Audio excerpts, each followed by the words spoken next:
Dude, it's literally a folding phone. It's not a gimmick. Oh my god, I don't care if you think I'm gonna switch back. You're really gonna comment that? How could you hate on this thing? It doesn't even make any sense. You know what? Bye. I switched to the Samsung Galaxy Z Fold 5 full time, meaning that this device has become my daily driver alongside no other. I know that's cliche, but sincerely, when I say that the Z Fold 5 has been hands down the best smartphone experience for me personally, I'm not kidding around. Prior to this, I used the iPhone 14 Pro Max. I unfortunately fell back into the Apple trap that I've been trying so desperately hard to leave after having sent back my defective S23 Ultra.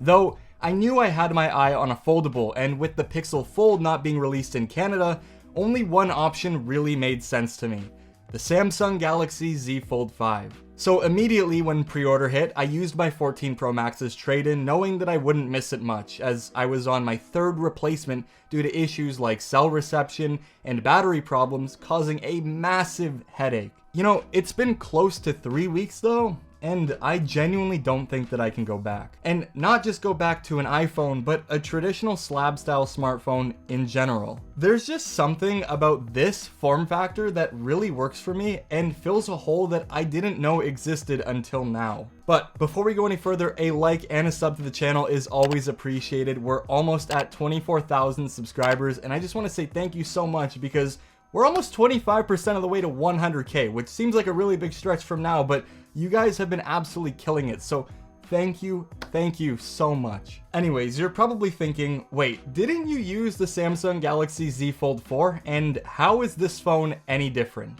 Well, we'll get to that, but I do want to start off with some things about the Fold 5 that truly make the experience so much better than just picking up a typical run-of-the-mill smartphone. On the front, you're greeted with a 6.2-inch cover display, and weird 23.1 by 9 aspect ratio aside, yes, basically that just means that it's very tall, I actually find it to be very comfortable to use. I've said this in the past, but I've had no issues when it comes to two-hand typing and one-handed use when it comes to the Fold 5's cover display, and I'm probably the odd one out, but I actually kind of prefer it. It being more narrow just allows me to get a much tighter grip on the device without doing so much finger gymnastics, and thanks to Android just in general being very one-hand friendly and accessible, it's not awkward in any way. But the benefit of this is that it's very easy to slide into a pocket, and despite the phone's thickness being 1.3 centimeters, I don't feel like I'm happy to see everyone that's around me, if you know what I mean.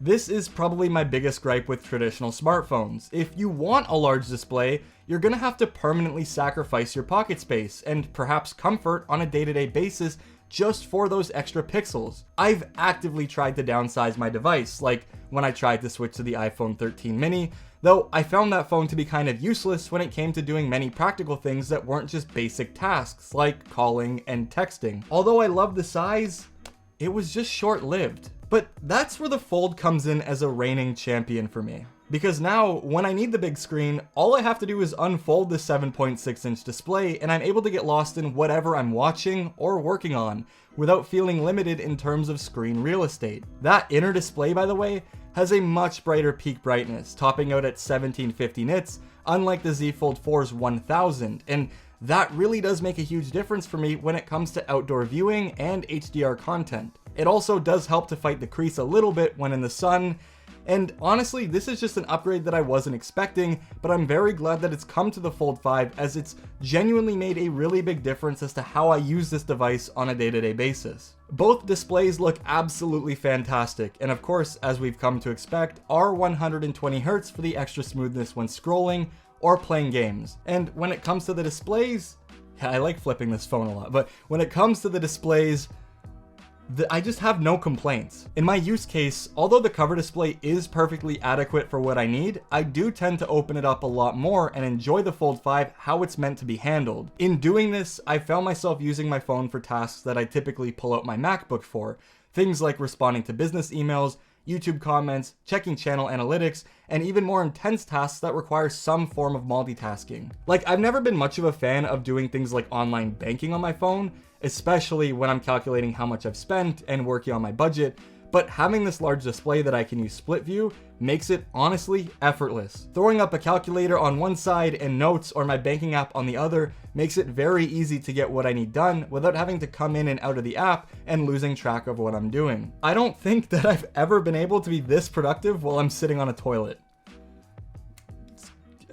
Kind of crazy. Back to the Fold 4 though, like I said, this isn't necessarily new to me, though there's a few things that have changed when it comes to the Fold 5 that really do push it over the top and have truly won me over. For example, the battery life. Like I said, I've been using the inner display a lot, and if I had to put a number on it, I would say that 80 to 90% of my time spent with the Fold 5 has been using that inner display. When it came to the Z Fold 4 though, this had a pretty significant hit on the battery, and there were nights where I would just barely make it to sleep alive. However, most nights, it didn't, and I found myself having to charge around 9 p.m. to make sure that I still had enough juice to last until I laid down. On the Fold 5, the battery life hasn't been an issue, and on slow days, I could easily find myself getting 1.5 days out of it with about 4 to 6 hours of screen time.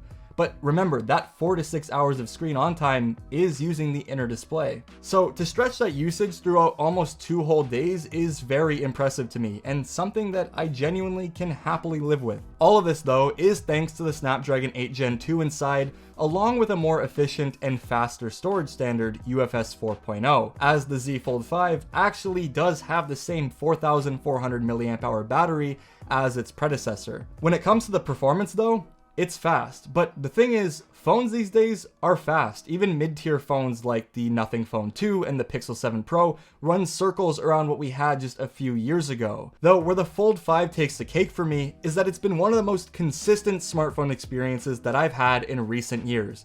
It's fast while being reliable. I haven't ran into a single bug in almost an entire month of me using this phone. Like I said, I just really haven't been able to put this phone down. It's like every other day I've been finding another use for it or a way that I could fit it into my life even more, and recently it's become my content machine. Whether it's playing something like Call of Duty Mobile or Diablo Immortal, it handles it very well while providing what I feel like is one of the best mobile gaming experiences due to how comfortable it is to use, while still providing a large display to spot your enemies. Mobile gaming is just something that I only really occasionally do, but I find myself playing more on the Fold 5 just because it's exciting and feels like a whole new experience compared to every other device out there. Also, as I mentioned in my last video, I love to throw this phone into flex mode, or what I call nightstand mode, because I really only ever use it when I'm laying in bed, but I rest the device on a nightstand and watch YouTube while the wife is sleeping. It's nice to not have to hold the phone so I can actually fall asleep without worrying about having to drop it out of my hands. This, along with what I would call real multitasking, is just something that I don't think that I can get on something that isn't a foldable. I mean, the thing is, the S23 Ultra can multitask, but you're losing so much screen real estate doing so that I never found myself actually using these powerful features. The Fold 5 just has opened up a new door, and I would call this more so a computer or a tablet before I call it a phone, simply due to how it can be used, feeling more like a tool as time goes on and not like a gimmick as some would say. I think foldables still have room to grow, and there are growing pains that come along with being an early adopter in this smartphone industry. For example, the crease isn't something that we're going to see get magically erased in the next couple years, but the more I use the Fold 5, the less and less I notice the crease, and I don't even care about its presence entirely. Though the Fold 5 and other foldables have a very real, alarming concern, and that is durability and longevity. And in my personal experience, having used the Fold 3, the 4, and now the 5, I've never run into issues like the screen protector peeling or the inner display cracking, but with heavy use, I'm sure that these are very real concerns for a lot of people, especially if you plan to spend the next few years with this device. Thankfully, some of this is mitigated by Samsung's extraordinary trade-in deals, but not everyone's going to want to spend an extra $1,000 every year just to update their smartphone and keep a new one in rotation. But I do plan to use the Z Fold 5 as my main device until its next iteration, or until we see some more foldables enter the North American market. That being said, I'd be lying if I didn't say I was worried about how this phone is going to hold up until then.